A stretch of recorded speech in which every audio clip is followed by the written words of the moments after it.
আগুন নিচায়, কিন্তু আগুনের ধোঁয়া উপরে যাচ্ছে। এই জন্য আপনারা ধীরে সুস্থে নামেন, ধীরে সুস্থে আপনাদের নামায় আনা হবে। আপনারা ধীরে সুস্থে ভাবে নামেন। আর নিচে যারা আছেন একেবারে দোতলা তিনতলার ছাদে চলে যান, একেবারে 5 তলা 6 তলার ছাদে চলে যান। আগুন ধরছে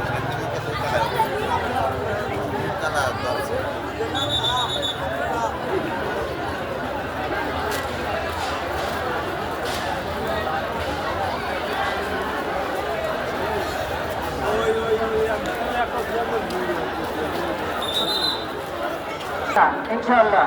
আর রাস্তা ক্লিয়ার রাখুন, রাস্তা ক্লিয়ার রাখুন।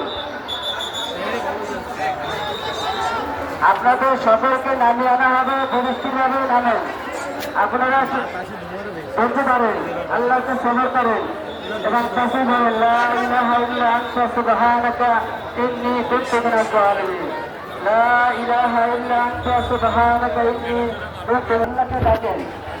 লা ইলাহা ইল্লা আনতা সুবহানাকা ইন্নী কুনতু মিনাজ জালিমিন। সবাই সাথে চলে যান, সাথে চলে যান, পরিস্থিতিভাবে আপনাদের নামিয়ে আনা হবে, সাথে চলে যান।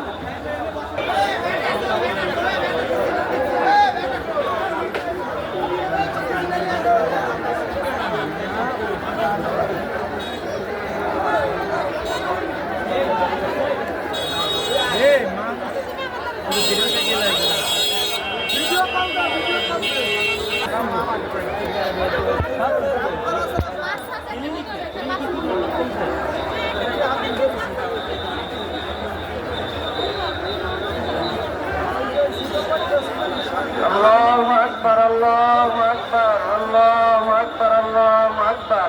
এই তাসবিহ পাঠ করেন। আর বিপদগ্রস্ত লোকদেরকে বলা হচ্ছে আপনারা সবাই সাবধানে থাকেন, আপনাদের সবাইকে উদ্ধার করা হবে। কিন্তু যারা স্বেচ্ছাসেবকদের কাজ করতে বাধা সৃষ্টি করছেন তারা দূরত্ব বজায় রাখেন, রাস্তায় পরিষ্কার রাখেন এবং ছাদের উপরে দূরত্ব। বাগেরহাট থেকে বিভিন্ন এলাকা থেকে ফায়ার সার্ভিসে আসছে এবং আমাদের সুরক্ষা ভিতরে ঢুকে গেছে। আপনারা ভয় পেন না, যে যেখানে আসেন নিরাপদ স্থানে থাকুন এবং আপনাদের সবাইকে উদ্ধার করা হবে ইনশাআল্লাহ। আর সবাই দয়া করতে থাকেন। আর খালি ভ্যান যারা আছে তাদেরকে প্যাসেঞ্জার টানার জন্য মসজিদের গেটে এসে থাকার কথা বলা হচ্ছে। যে সমস্ত খালি ভ্যান রয়েছে এখানে তাদেরকে মসজিদের গেটে এসে উপস্থিত থাকার দরকার। তারা যেন মসজিদের গেটে এসে তিনতলায় জান্নাতগঞ্জে উদ্ধারকারীরা ঢুকে গেছে।